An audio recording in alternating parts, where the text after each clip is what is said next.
पश्चिम उत्तर प्रदेश का हर व्यक्ति चाहता है, हाई कोर्ट हमसे दूर है, राजधानी हमसे दूर है, कि अलग पश्चिम उत्तर प्रदेश बने। पश्चिमी उत्तर प्रदेश बनाने का मतलब है, मैं क्लियर शब्दों में कह रहा हूं, इसे कोई बिल्कुल अदरवाइज लेने की जरूरत नहीं है कि अगर हम पश्चिमी उत्तर प्रदेश की बात करते हैं तो मिनी पाकिस्तान की बात करते हैं। जातीय जनगणना क्या कम थी कि उत्तर प्रदेश को बांटने के बात पर चर्चा निकल पड़ी और इसने एक तरीके से राज्य में एक नया रायता फैला दिया है।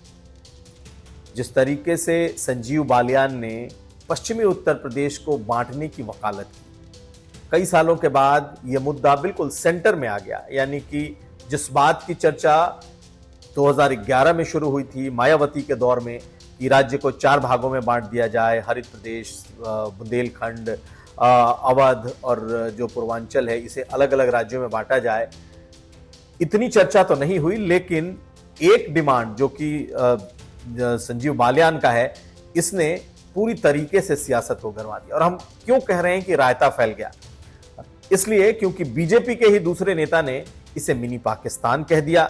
बीजेपी के एक सहयोगी ने तो और आगे बढ़कर के इसे मुसलमानों का वो लैंड जिसमें वो लोग बहुत बड़ी तादाद में दिखाई देते हैं, इस तरह की बातें करना शुरू कर दिया। ऐसी बेसिर पैर की बातें शुरू हो चुकी हैं जिसे अब बीजेपी को ही समेटना होगा, क्योंकि उनके ही नेताओं ने इसको शुरू किया है और उनके ही नेताओं ने इसका विरोध किया है और उनके ही गठबंधन के साथी ने अब इसे हिंदू मुस्लिम तक पूरी तरीके से ला दिया है।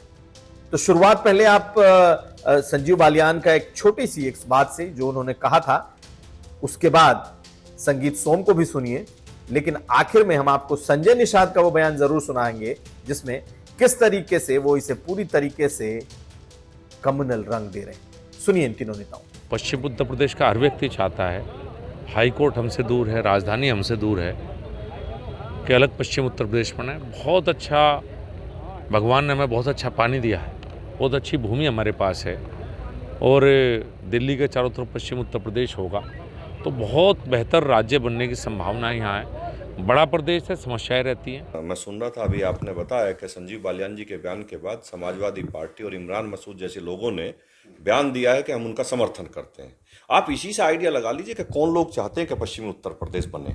पश्चिमी उत्तर प्रदेश बनाने का मतलब है, मैं क्लियर शब्दों में कह रहा हूं, इसे कोई बिल्कुल अदरवाइज लेने की जरूरत नहीं है कि अगर हम पश्चिमी उत्तर प्रदेश की बात करते हैं तो मिनी पाकिस्तान की बात करते हैं। पश्चिम के लोगों का विकास नहीं होगा, उनका और विनाश होगा। पश्चिम के लोग गारत में चले जाएंगे, पश्चिम के लोग खाते पीते लोग हैं वो खत्म हो जाएंगे, क्राइम नगरी बन जाएगी, क्राइम स्टेट बन जाएगी। आप भी जान रहे हैं यहाँ एक वर्ग की आबादी जितनी तेजी से बढ़ती जा रही है, आप भी देख रहे हैं। आप आज नगर में, कस्बों में चले जाइए, 60, 70, 80% तक आबादी होगी, 90% तक आबादी हो गई है। हिंदू माइनॉरिटी में आ गया है वहाँ। देखो भाई, बालियान की बातों से मैं समर्थन करता हूँ कि जब हमारे पास निषाद राजन दल था, भगवान राम यहाँ थे, तब सुख था। जब ये जो है अंग्रेज आए, यूनाइटेड प्रोविंस बनाए, जो है अवध प्रांत और आगरा प्रांत एक कर दिया, फिर दुख देना शुरू किया, लूटने लगे। आज फिर अलग होना चाहिए। मैं सोम जी की बातों का समर्थन कर रहा हूँ, लेकिन ये बात कि टोपी वालों का राज हो जाएगा, जाली वालों का, जालीदार टोपी और दाढ़ी वालों का, ऐसा नहीं है। कश्मीर देखो मेरे हाथ में आ गया, धारा 370 खत्म हो गया। उनके कहने का मतलब कि जब भारत पाकिस्तान का जब मैच होता है तो कुछ दाढ़ी वाले और टोपी वाले पाकिस्तान का जिंदाबाद का नारा लगाते हैं। इस सोच को बदलना होगा। भारत में रहने वालों को, भारतीयों को साथ देना होगा। जैसे राम मंदिर बन रहा सहयोग से, वैसे काशी और मथुरा भी बने, और निषाद राज के किले पर जहाँ भगवान राम सोए थे, रात्रि विश्राम करें, वहाँ से भी मस्जिद हटना चाहिए।